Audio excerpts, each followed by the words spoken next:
Hey guys, welcome to Sober Talk. That's right, I'm Tom Mabe, I'm your host. I'm your resident drunk. And hey, we are glad that you're here. Got a lot of people calling in, a lot of people emailing say, hey Tom, I want to be on the show, Well, I want you to be on the show. Tom Mabe wants you to be on Sober Talk. So let's make this stuff happen, brother. Here we go.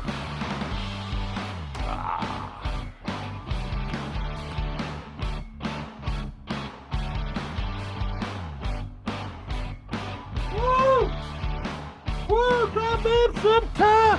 So what's happening, guys? What is happening?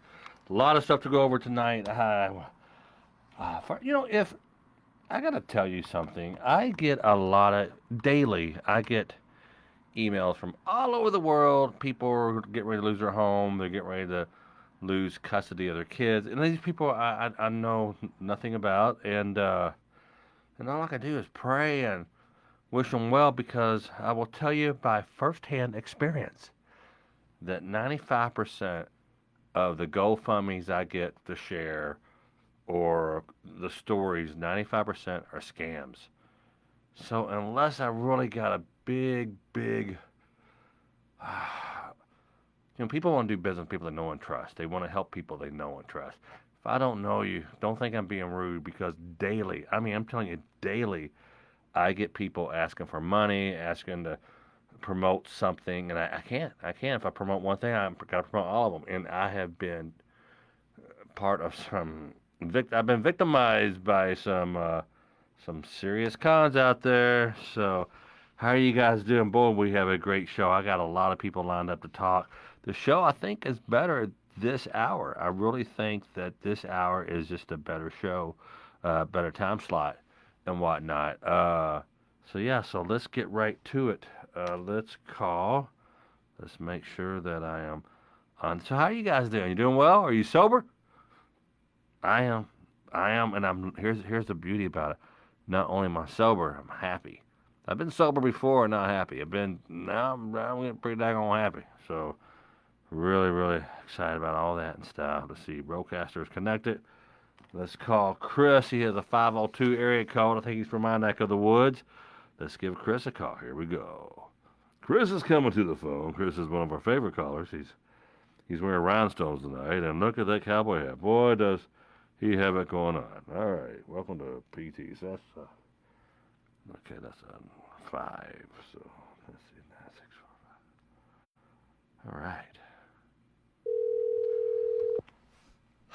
Wow, I got stuff in my eye. Where's my water at? Daggone it. I can't go out my water, people. I might have to excuse myself for a minute and get some water, because this thing, I won't be harsh or whatever the word is. All right, Chris, tell me to call you. You're not around. We're going to move on to John. Let's see. 316.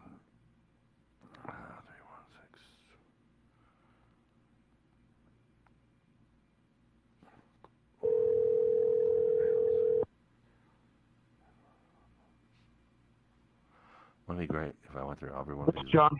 Hey, John, it's Tom Mabe from Sober Talk. How are you? Hey, what's up, dude? Hey, man.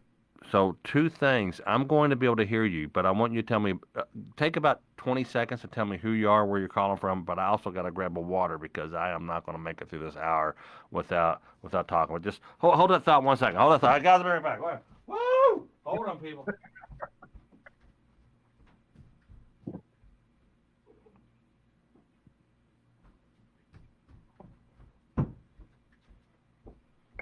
You know what I should have done, John? Say what? You know what I should have done? I should have, when I was gone, given your little music. Guys, all right, John is here. Hey, John, thanks for picking up, and thanks for taking the call. So tell me what's going on. I just got your email saying you'd like to talk, and I would love to hear what you have going on in your world. Oh yeah, what's up, man? Well, I'm John. I'm an addict. Hey, John. Hey, John. Yeah, I feel like I'm in a meeting already. Mm-hmm. Man, I don't know, dude. I've always watched you, and I'm excited that you're in recovery and you're talking about it. Yeah. And so I wanted to kind of share, a little bit about my experience drinking hope. If you had any questions, but really, I'm just excited to be a part of it, right? Yeah. So I'm what are you? What? clean. What's your weapon of choice? What's your poison? Ooh. So, Are I've you always are said, you like, are you a garbage can? A little bit of everything. yeah, yeah. Okay, I get it. It's inhalants, right? It's like paint, air dust, or freon, freon out of air conditioner units. And then I made and used synthetic marijuana whenever I was really young. So, How about needles? You ever done really, needles? no, no needles. Good. Yeah, I don't know how. I mean, I talk to people on email all the time and I'm like, how do you do that? So right. you're getting high. So you're getting you're altering your personality, your mindset somehow, be it alcohol or paint fumes or freon from a AC unit. Uh, are you still doing it? No, no, no. It's been a little while, man. It's been 8 years, so Oh, I have quite a congrats. few desperate days in a row. Thank God. Wow. So did you now again we are not affiliated with AA. I'm a big Right, fan. I'm a big fan of AA, but this is not a meeting. This is right, right, always consult your doctor. I just want to I don't know what the hell I'm talking about, man. I'm just some guy who yeah, likes talking about this and it helps yeah. me when I talk to other people. I'm like, so you're one of the few that I have that how long have you been sober? Have you been clean? I've been clean for 8 years. Now That's check right. this out, man. Unfortunately, I work in a treatment field. I was thinking that maybe the phone call would be a little bit later. I'm actually about to do an intake, and so Oh, I'm kind of messing this go whole do deal your up. thing. Go do your thing, brother. But what I can do is I'll text you and or I'll send you an email and I'll let you know You whenever can I can text this talk a little per bit you more. can And text this number here. This is a studio number. awesome, You can text it because I'm awesome, gonna be dude. right in front of it. Awesome, dude. I appreciate it, and I'm sorry about that. I wasn't No, thinking. I was no, thinking it would not at be a little all. bit So later. you're taking an intake, or you're saying you're just real quick. What do you do? Or you work at a Like it's a transitional living and treatment like a facility. So sober I'm house taking company? in a brand new, yeah, pretty All much right, good deal, sober brother. house with some treatment. So Text me when you can talk. you got it, brother, and I'll make sure I have a designated time to talk. All right, Appreciate buddy. you, brother. Thanks, All thanks. right, bye. So that was John. He works at a treatment facility. He's doing an intake, which is a total. I fantasize about wanting to, having some kind of a facility that had a medical component and a rehab component. I would love to have that in the state. I know there's some out there, but I would love to do my own version of it and such. And sorry about the wild hair, guys. So let's see what people are saying. Dirk, before keep your chin up, man. There's always Dirk. Did you text me or email your number again? And there's Ted. Driving, but I am here. All right, Ted. Are we calling you? Are we supposed to call you, Ted? Do we have your number? But all right, let's go down. Let's try to call Chris one more time. And Chris's number is, in case you guys want to call him as well. Uh,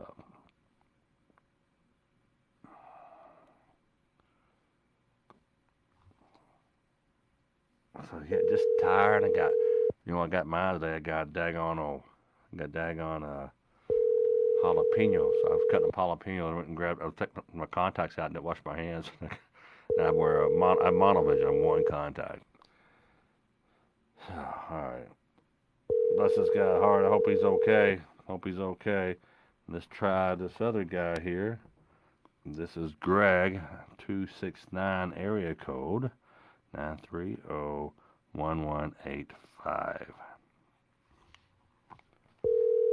You're watching Sober Talk. I'm Tom Mabe. It is Wednesday night. This is episode 8.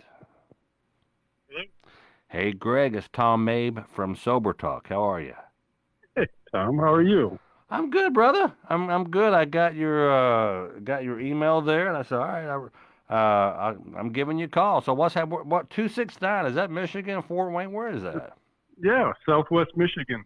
I recognize. Only 75 miles out of Chicago, though. Mm. So tell me about yourself. So yeah, I'm in the restaurant industry. Been in the restaurant industry all my life, and Okay. living that dream. You know, Yeah. I always enjoyed following you, and get a kick out of all the stuff you do. So Well, thanks, man. it's pretty cool to talk to you. So what's your so are you a recovering addict, drunk, or do you drink anymore, or what do you do? I still drink, and I thought your conversation that you were having was interesting. So I thought I'd jump in because you talk about people that really struggle and are addicted and have the real deep demons, Yeah. and I relate to that on many degrees because I see many friends go through it, and yet I'm in that, I don't know, that category where I don't struggle with it. I still enjoy it, but I think I enjoy it too much Well, look, let at me times. ask you a few questions because I downloaded these questions off the web, the interwebs, Yeah. and it's do you ever experience cravings for alcohol, and you're like the just the act of drinking, like you're craving, like yeah, geez, I wanna be drunk. Do you ever like crave Uh, alcohol? yeah, you know what? I did a cleanse last year Mm-hmm. and gave up alcohol for 3 weeks. Oh, And I what? thought, I thought I got I had it under control, no big deal, it won't be a big thing. And my wife told me, "Oh, you're crazy. You're not going to be able to give up alcohol. You're going to give up sugar and processed food and all this other stuff, but alcohol's going to be hard for you." And I didn't think she was right, but I did pretty good the first week. Started on a Monday, but come Friday night, all of a sudden those urges started to kick in a little bit. So there's the second question: is thinking about alcohol or having a drink at the forefront of your mind a lot of the time? I guess if you go 3 weeks without it, or did you go 3 weeks or 1 week without it? No, I went 3 weeks without it, but the urges didn't really kick up until the weekend, and then the more Oh, yeah interesting. yeah Okay. the longer I went without it, the less of there was an urge. Let me ask you But this: do you ever yeah, hide? Do you ever hide? Greg, do you ever hide how much you're drinking or lie about how much you're drinking to anybody? I don't think so. Maybe with the wife a little bit, just so she doesn't see what I'm doing every night. But it's not. I'm not drinking to excess, most nights. So you So don't that's feel guilt or shame or anything like that from? no, no, Okay. not really.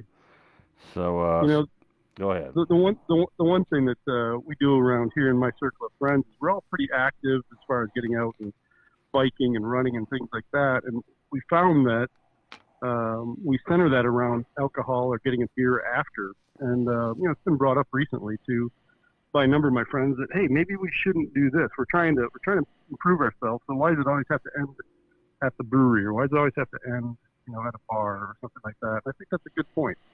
And Yeah. it's not something that we're all comfortable with saying. Well, okay, well let's end it at the coffee shop. There's got to be somebody who's brave enough to say that and make that move sometime. Do you drink alone? Not in the closet or anything like that. When I'm hanging out with the wife at night, yeah, she may not be having a glass of wine, but I am. Right, but so you don't like what time of day when you do drink? Give me an average time. Do you drink every day, and what time do you drink? I would say most days, yes, and it's Oh usually wow, wow, 7 o'clock and after. in the morning or in the evening? No, in the evening. Yeah. So you get a good little beer buzz or alcohol buzz every day, or are you like a one or two guy? Yeah, no, I'll get a little buzz. Two, 3 glasses of wine or a couple, 3 beers, and then head for bed type thing.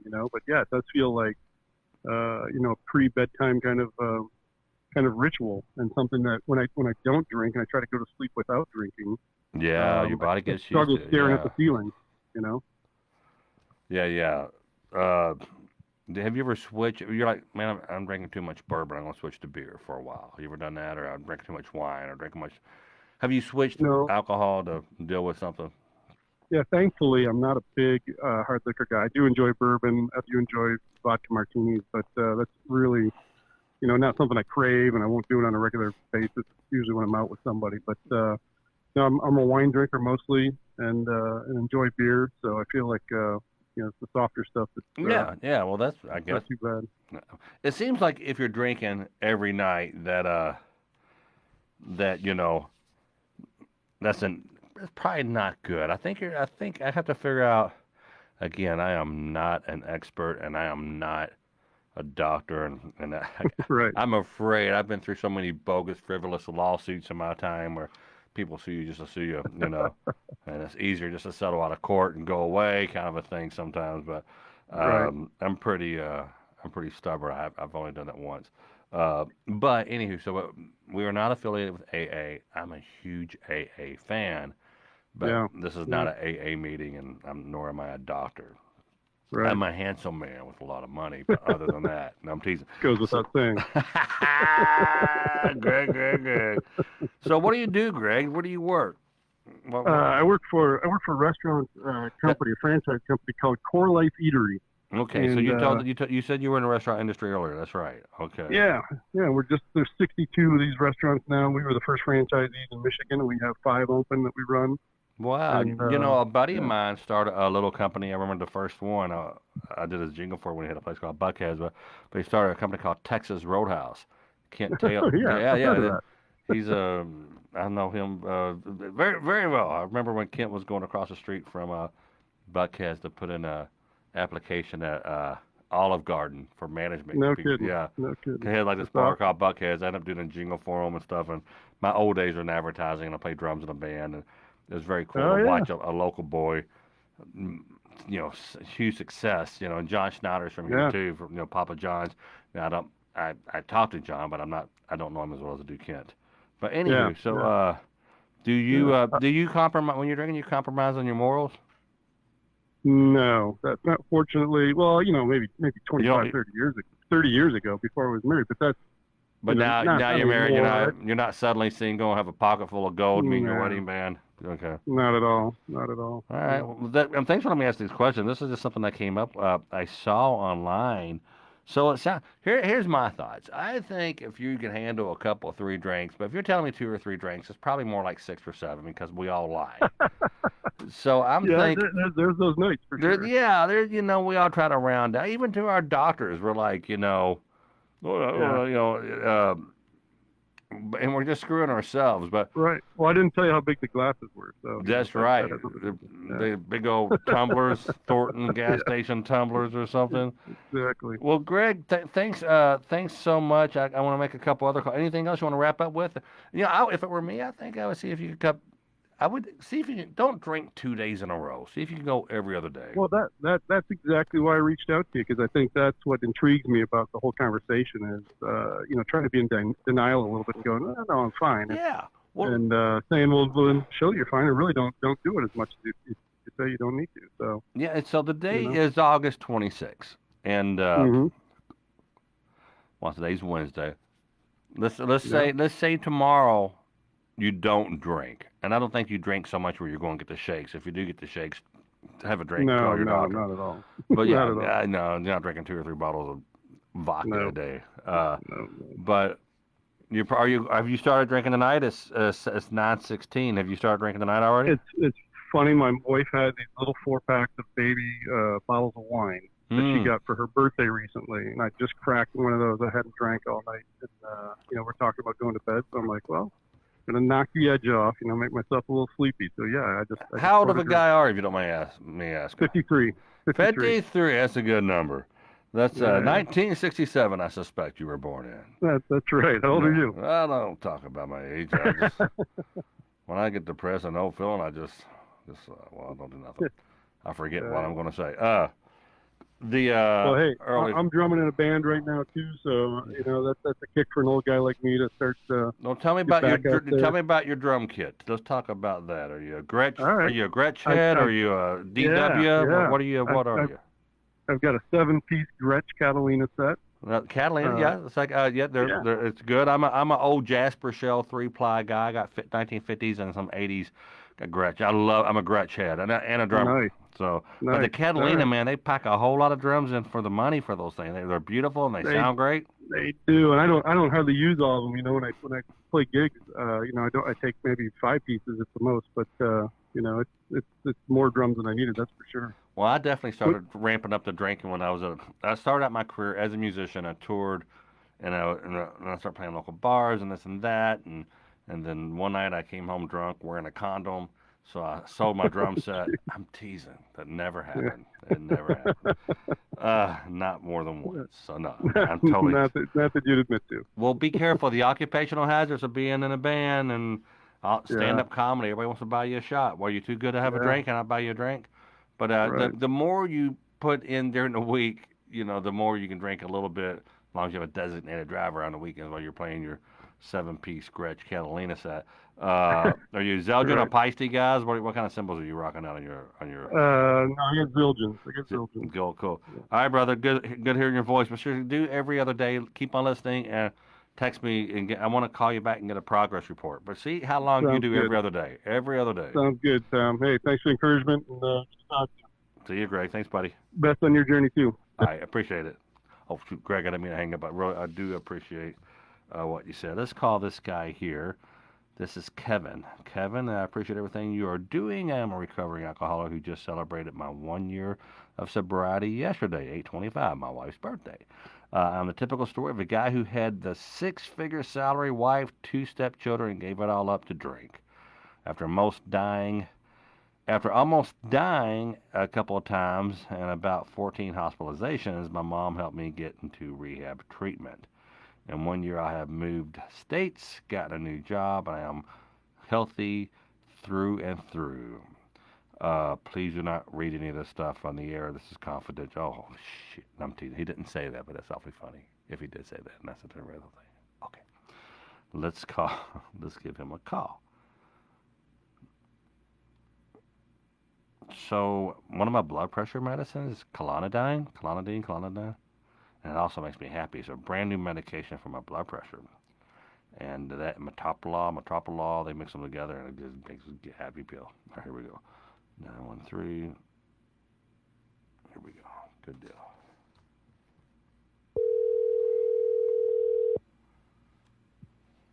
This is Kevin. Hey, Kevin, Tom Mabe just read your email, and wow, what a story you got. Tell me what's happening, and where am I calling? I am actually in a hotel in Tri-Cities, Washington, but I'm living in Liberty Lake, Washington, right by the Idaho-Washington border. Oh, you're talking Washington State. Okay, yes. Washington State. Yes, sir. Yeah. Yes. So, I just recently found you on Facebook. I appreciate what you're doing. How did you find me? Did you know me prior to this, or how did you find? Did it pop up in your news feed, Sober Talk, or what? I originally watched you on YouTube, and then it popped up as a recommendation of somebody I should follow, and I started following you, and then I saw that you started the Sober Talk, and then I'm like, oh, I'm loving this even more. So, and you've been sober for a year. Yesterday, August 25th, my wife's birthday. So you guys celebrate a birthday together, and that's awesome. What was your weapon of choice? What was your poison? Alcohol, vodka in particular. Oh boy, jeez. I progressed. I started drinking when I was about 10 years old. Oh, come on. And where were your parents? Who lets a 10-year-old drink? I don't believe you for a second. Really? It was sneaking it. I always was a sneaking alcoholic, and any chance that I could get my hands on it, I would. And my parents were great parents. There's nothing wrong on their end. It was just social gatherings and any party or event we went to, and it was here and there when I was younger. It didn't really start until I was about 18. Right. And then it was the high school parties, and when I started working more, that typical come home, have 2 or 3 beers, and it would just progress into about my mid-20s. I couldn't get intoxicated off beers anymore. So Tell me your rock bottom. Tell me your rock bottom. Also, you couldn't get intoxicated. I've been there. I went to vodka because I was counting carbs. I didn't want the carb, and boy, did I screw myself over. I went to the vodka because I thought people wouldn't smell it on my breath at work. Actually, to tell you the truth. Oh, love that. Oh man, that's It was about 2 years after my ex-wife left me and took the kids. I'm sorry, I didn't mean to applaud, but that's a pro move. You probably put it in your water bottle too. No, it's awesome. Yeah, it was Gatorade. I mixed it with the Gatorade because people wouldn't know Gatorade and vodka, man. You're just having a sports drink. Anyone kind of, because I have people tell me they work with teachers, and teachers kind of do a little bit of this little vodka trick. Did people smell it on you? Did you finally get busted for it? It did. It started. I consumed pretty much constantly after my ex-wife left. So for about 1.5 years to 2 years after that, it was. I would start withdrawing so bad in the mornings that I had to continuously drink. Wow. And that's when my employer, I held a very, very good job, and the owners of the business recognized my my functioning was going down. One of them smelled it one day, pulled me aside, said, this isn't going to work out. You need to go get help. And then I would start about once a month. I'd spend 2 to 3 days in the hospital detoxing because I would consume so much I couldn't. I was having seizures from my body was no longer absorbing vitamins and minerals. So I was potassium intolerant. I had no potassium, which makes your muscles shut down, and so then I would have seizures. Oh man! And finally, so you had to go away. You had to get medical help at this point, right? Yeah. I had to go through medical detox, and it was in rock bottom was when they told me it was July of 2019 that I needed to no longer work there and go get help. Yeah. And that actually pushed me over the edge. I consumed constantly. I would drink until I passed out. I'd wake up, drive to the liquor store. I was about a half gallon to 3/4 of a gallon of vodka a day. Wow. And I shut off the world. I shut my phone off. I locked my doors. The only time I left was to buy more. And my mom, actually, I was living in Alaska at the time. My mom flew up. But nobody had heard from me. So my mom showed up at my door on August 24th. And she drugged me straight to the hospital. And I detoxed. And then it was actually when the doctor came in, and I'm like, I can't really feel my feet. And the doctor's like, well, the neurologist is going to talk to you. And they said that I had the neuropathy from drinking so much. It had killed the nerves from about my shin down. And I'm like, well, when will I feel them again? And when he said probably never, I broke down. That was the end of it. I never wanted to drink again. And they brought me in. I have to give some props to Providence Hospital. They got me the information to a rehab treatment facility. Where was the facility? Anchorage, Alaska. Okay, yeah, I did a gig in Anchorage. It's weird. Yeah, it's a great city. Boy, but the whole town just drinks. They have nothing to do but it's just a 24/7 drinking. I was there for like 3 days because of the traveling and everything, but the whole town, boy, they really like to drink.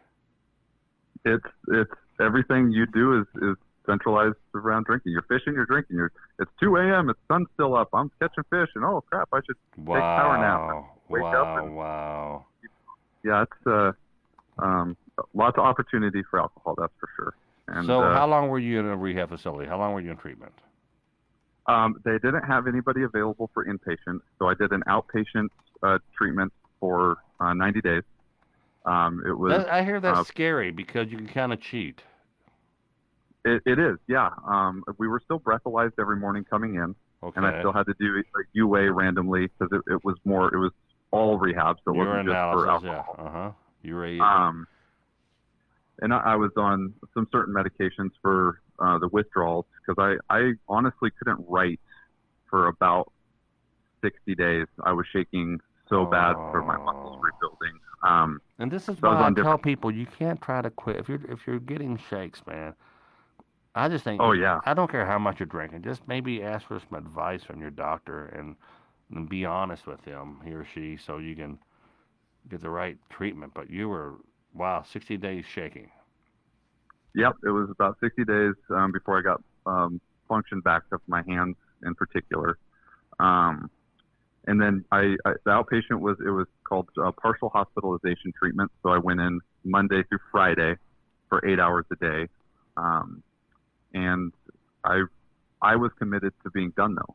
And that was my drive was my feet are tingly. If you fall asleep on your arm and your arm gets tingly, imagine that in your feet all the time. Oh, geez.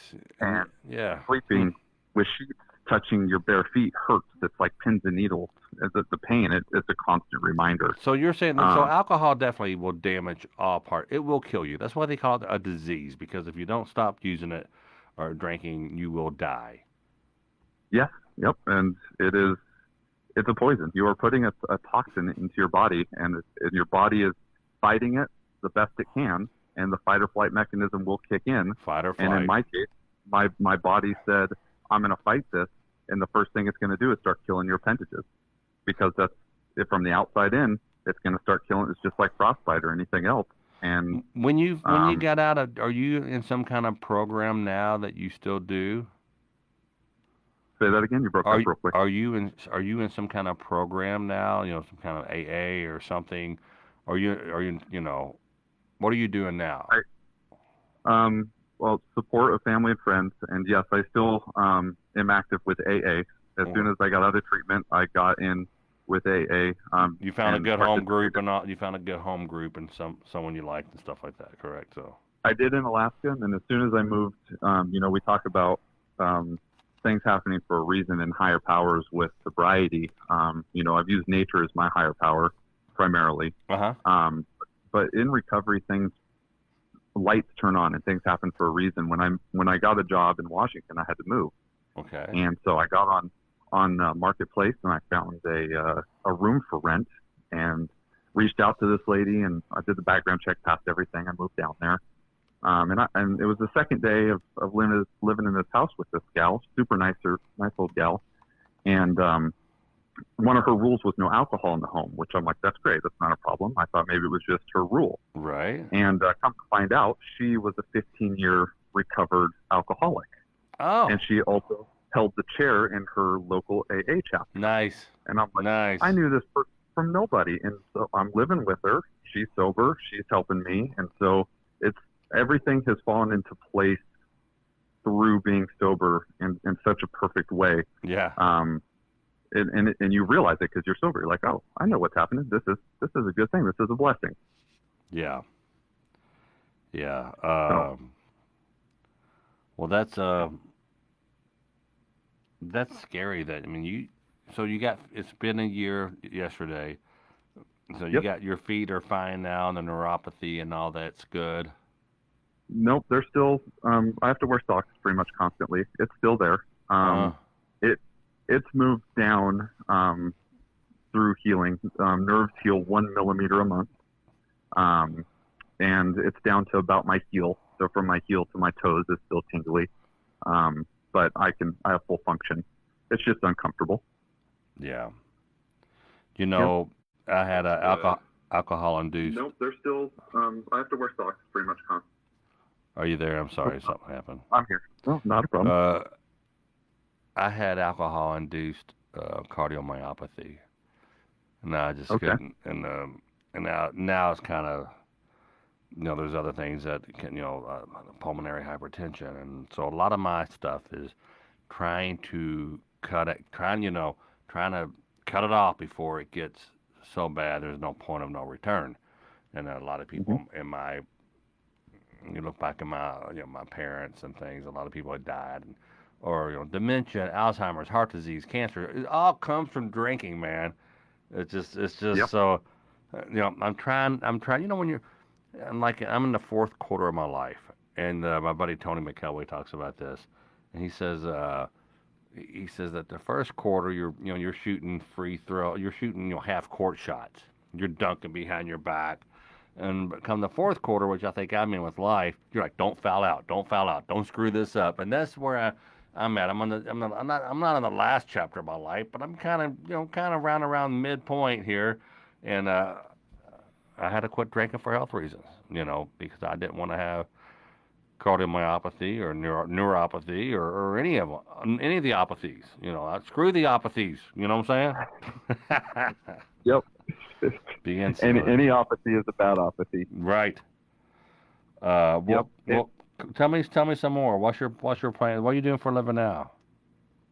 I went back to a company I had used to work for, and I have a career under me. I'm supported very well with a girlfriend.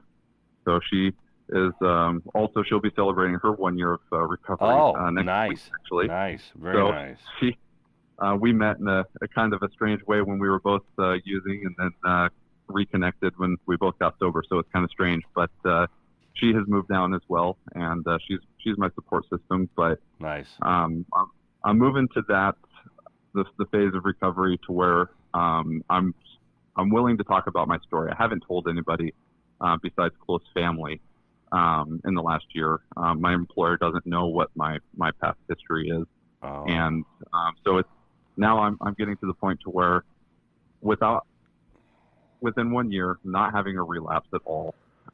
Yeah. How about your You know, all, girlfriend? Same with your girlfriend, no relapse? she, she has not had a relapse either. Nope. Um, Good deal. and with what I think the story behind it is, I went through recovery with 35 individuals, and 2 of us are still sober today. You went through And you went through some kind of was it 21 days? Was it 90 days? What was it? it was 90 days. Now, and you did outpatient, but you had breathalyzer every morning. Outpatient breathalyzer every morning and a UA random throughout the week. Yep. Gotcha. So it's pretty much like an inpatient, but you could have cheated and well, you would have gotten busted. Any of this court appointed, or was this all on your like, hey, I gotta stop being an idiot here and get some help? This was all on my behalf. Good. I did have a run-in with the law by some poor decisions of drinking, but that was about a year and a half prior to this happening. So I was fortunate but unfortunate. That should have been my rock bottom wake-up call. Were you arrested? Nobody I was, yes. Yep. Dude, that rocks. So I've never been arrested. I should have been I thought arrested. it was rock bottom. I wanted to end it all, and I called somebody and let them know that the front door would be unlocked and they can just come recover me.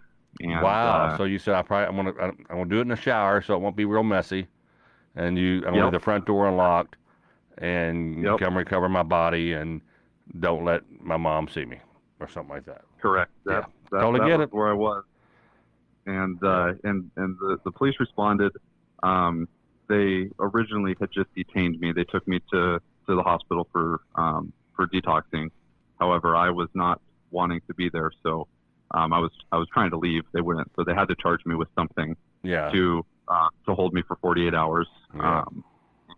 And those charges fortunately were dropped. I was able to complete this program and prove to them and go back, and they expunged it off the record. But you want to talk about rock bottom. Sometimes you think you're at rock bottom and you really aren't. Yeah, well, yeah, you may never hit rock bottom. You can be rock bottom with a rock on your chest and go, oh, I still got work to do. Hey, so I need to wrap up here. How do you want to, you got 30 seconds because I got to call Kathleen Gilman real quick. I've been trying to get a hold of her and she's now on standby. So, so you don't live in Alaska anymore. You live down in Washington, right? Correct. Yep. Yeah. Washington State. Washington State. Well, man, good luck to you. Congrats on your sobriety for 1 year, and it sounds like you really, really. Can you imagine going back through that 90 days of outpatient treatment? Can you imagine going back there and all that money and all that time? Is it worth having vodka and a Gatorade? Right now. Do you get cravings a year later? Do you get cravings? Yeah. Those don't go away. And how do you just take a deep breath, eat some chocolate, or what do you do? Just sit on your hands? What do you do to make? How long does the craving last? I start wiggling my toes, and I just remind myself when I feel my feet, it's not worth it. Yeah. Yep. All right, brother. Well, I appreciate your time. Yeah, please and text me and email me, and if you want to come back and share some more, I just try to get as many calls as I can in, and I will talk with you soon. All right. Thanks, Tom. Thank you, brother. Appreciate you. Bye. That was very cool. Wow, like poor guy, had neuropathy in his feet. It's a year later. He still has to wear socks, and the freaking sheets hit his feet that hurt. Guys, it's a waste of money. It's a waste of life. I'm so excited that I've gotten over this. So I'm not gotten over it, but I'm not drinking. So let me do something real quick. We're going to call. This is Kathleen Gilman. She's from my town, which is totally cool. And let's see here.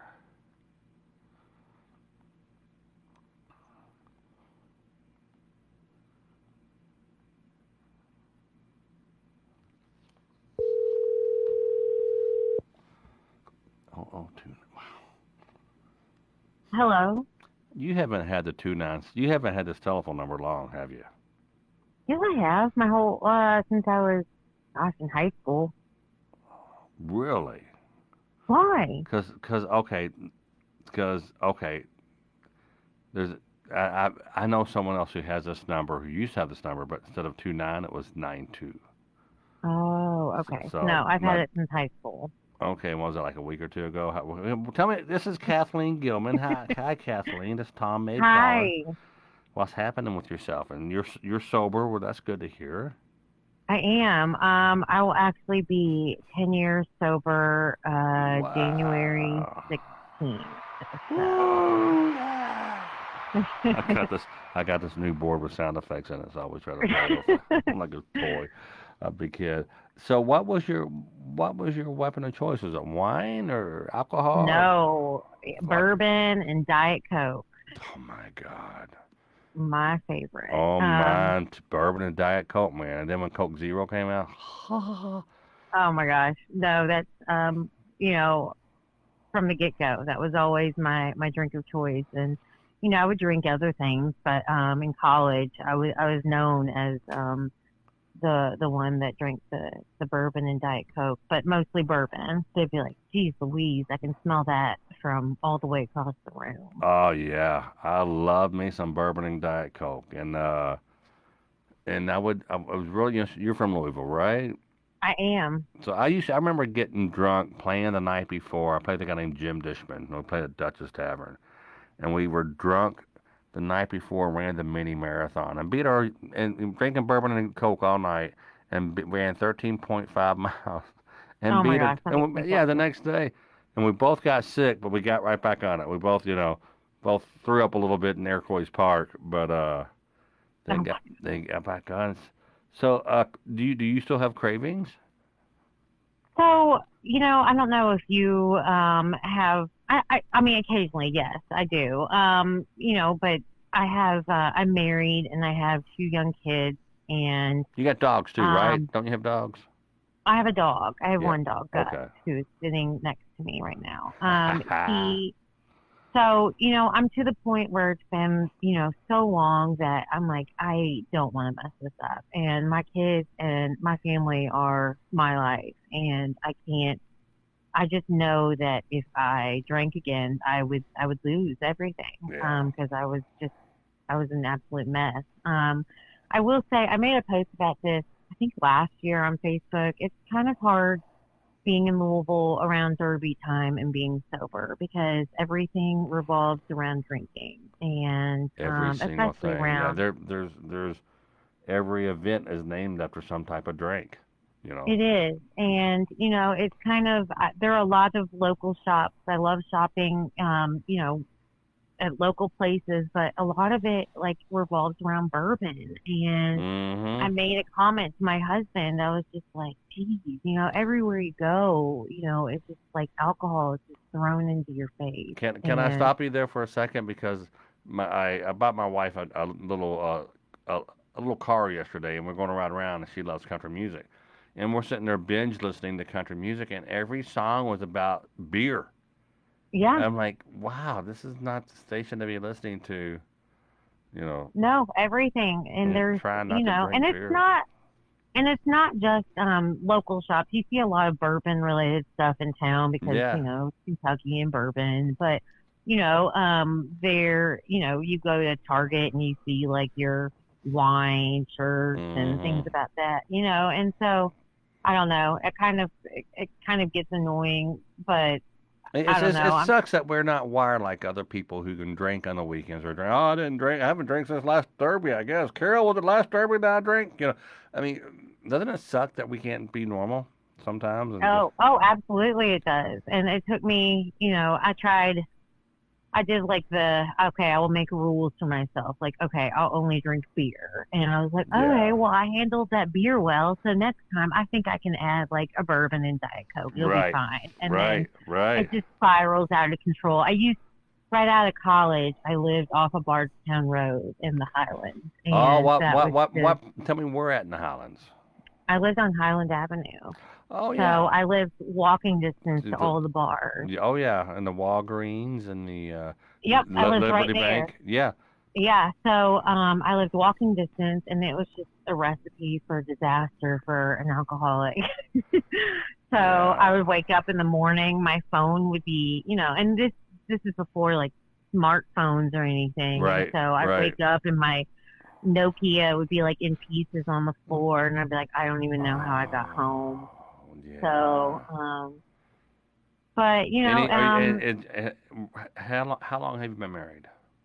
Kevin and I have been married 7.5 years now, over So seven he, and a half. so he got sober you, not drunk you.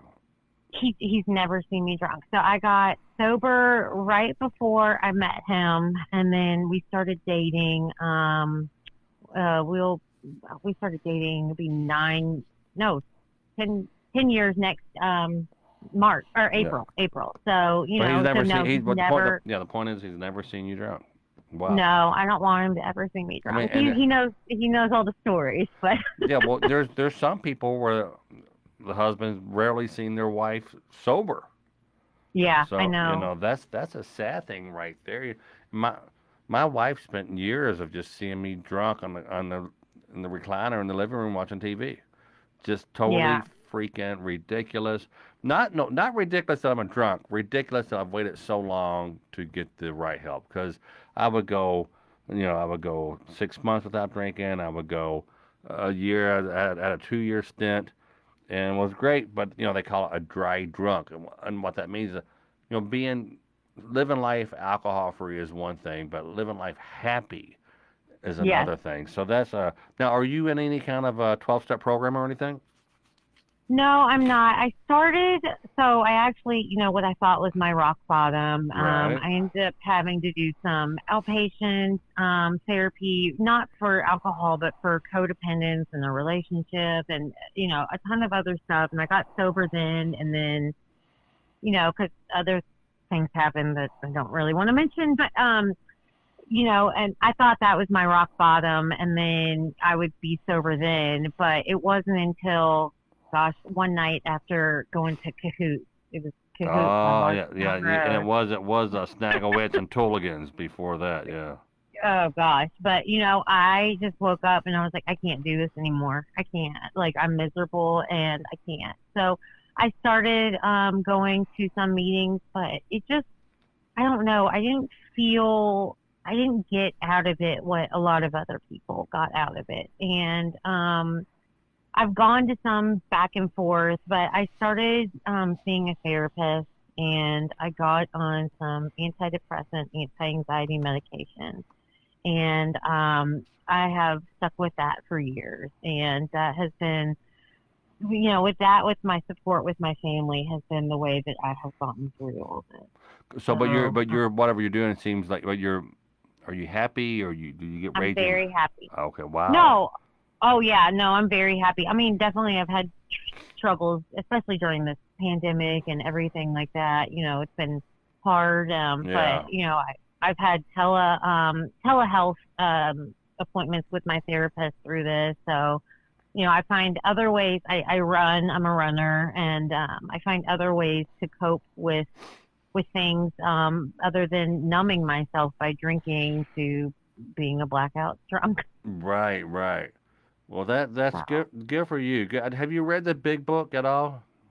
I have it. I have read parts of it. Oh Yes. my gosh, I'm addicted to page 86, on awakening, and I'm gonna write that down. yeah, it's just something that resonates with me. And look, I'm not a big book Bible thumper guy or nothing like that, or big book thumper. But man, for years people have been saying you got to try AA. I'm not going to try AA. That's for real bad alcoholics. So I don't want to. I just want to stop. Whatever. Yeah. But I'm very happy that I'm at the age now where I'm like, all right, I've tried it on my own, and it always works Yeah. out. It always works out the same way. So, but if you got the big book, man, there's definitely some. I mean, I want my son. My son has never touched a drop of alcohol in his life. I want him to read it. Yeah. It's a great, great book. So, well, man, Are you honest with are you on, sorry, can I ask a question? So are Sure. you honest with your kids about what, because Yeah, I have two tell them about young kids. I tell them about all the hookers and all the drugs and Oh, the okay. strippers. No, yeah, I don't know. I'm not. I mean, I'm going to be honest with my kids that, addiction definitely runs in our family. Oh, sure, totally. I set my kids down. I go, hey, you know, I've I was an absentee father for the past several years because I was always excuse me. I'm a good provider.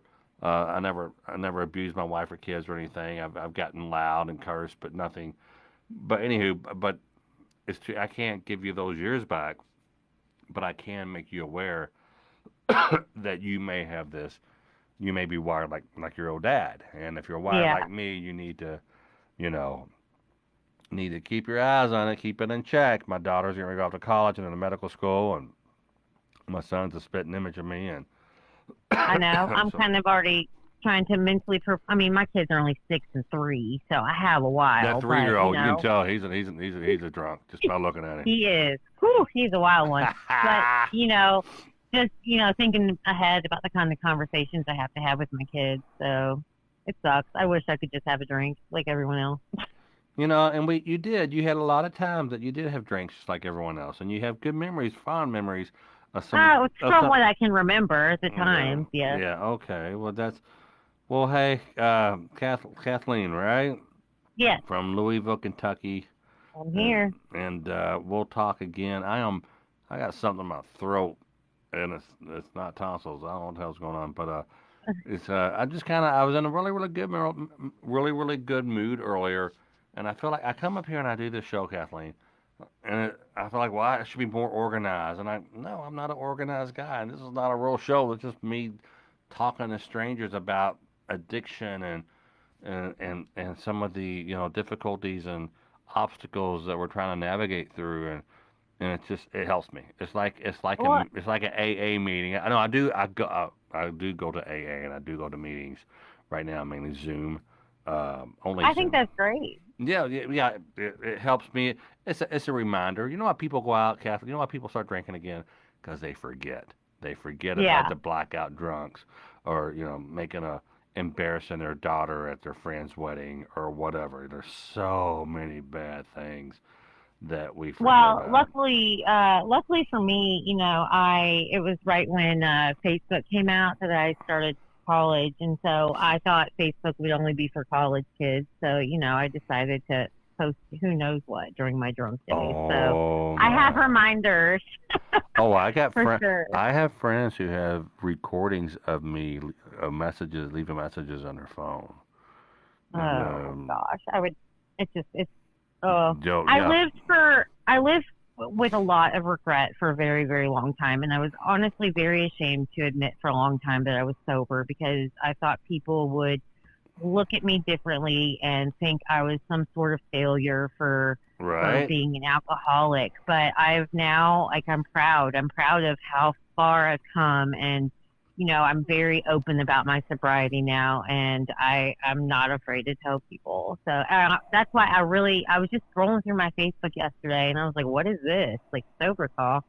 And so then I was like, well, this is kind of cool. How And did you so I now? just really, Are you a follower of my page anyway, or how did you find out about Sober I Talk? follow you. Well, my mom told me years ago about you. And so I started following your fan page years and years ago. I And then see. I was just like scrolling through. And anytime I see something about sobriety, I don't know. It's like I have a sensor, because I see things. I'm like sober, And so I was just like, well, that's kind of cool. Like I had no idea. And so that's when I tuned in and was like, wow, I really appreciate this. And I love it when other people are open about Yeah. their struggles with Oh, sobriety. it sucks that I'm wired this way, but it's nothing to be embarrassed about. I'm wired this way. What would be embarrassing if I didn't seek help, seek I treatment? agree. Yeah, that would I be agree with you. the. But so let's see here. I need to. She says she gave me her number. I got prepared for this. Well, This thank you so much other for calling thing. me. I was nervous to talk at first, Why is but that? Why are you nervous? I don't know. I just know that everyone's listening to me. More people don't watch it live as much as they do after it's over with. So Oh, great. right now, each of these aren't like my viral videos that get millions and millions of views. These are getting No, but they're getting 10,000, 20,000, something like that. well, I Uh, appreciate you calling and talking with me. well, thank you so much, and Kathleen, I hope to talk soon. And I wish you read that book. And boy, I used to get really upset when people try to get me to get into AA, but There's a lot of other benefits besides stopping drinking to AA. I just really wish everyone just reads that book. I mean, like I said, I want to get my kids to read it. It's not just I about being appreciate it. sober. I'll look at it. All right. Thanks, Kathleen. Talk to you Okay. soon. Bye. Bye. All right. So right now I got Natalie Jansen. Natalie, where is your number? I don't know where your number is. You said that you sent it to me. Let me see if I can look at my. Let's see, Natalie Jansen. I don't know. Well, guys, Natalie, what to get with you next time? I have to go do something. I got something going on my throat here, but I love you guys. Uh, thanks for being here. And worry about this Natalie Jansen. Natalie, I think I have seen. Let's see. I'm trying to find your number. I don't see it, but um, just keep on talking about it and trying to try to stay sober, and that's what I'm doing. I'm in a pretty daggone good mood about it too. I got to tell you, I've only been sober for a month and a half, but I'm happier than other times when I quit because I think I'm following these steps that this outside program I'm in, these 12 steps, and I was sober for last time for 2 years, and I was productive and I was workaholic. I was doing other things besides, I was working instead of drinking. Not I wasn't doing the other things, drugs wise or nothing like that. But I'm glad to be working the steps, and I'm glad to be here with you guys. And I love you, and thanks for letting me talk, and thanks for for being here. And I will talk with you soon. Hold on. So, all right, we'll talk to you soon. Bye.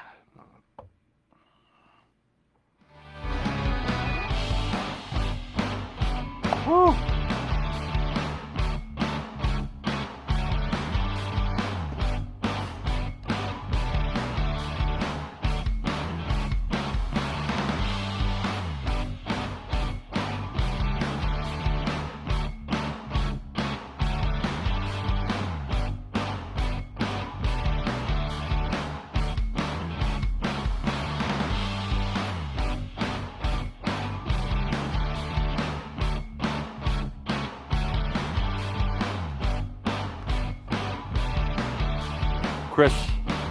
Chris Anderson. We're going to be calling you tomorrow night. Chris Anderson. He's a 12-year-old grown man who could kick your ass. That's Chris Anderson. I met this guy a while back, and wow, you're going to enjoy him. Trust me.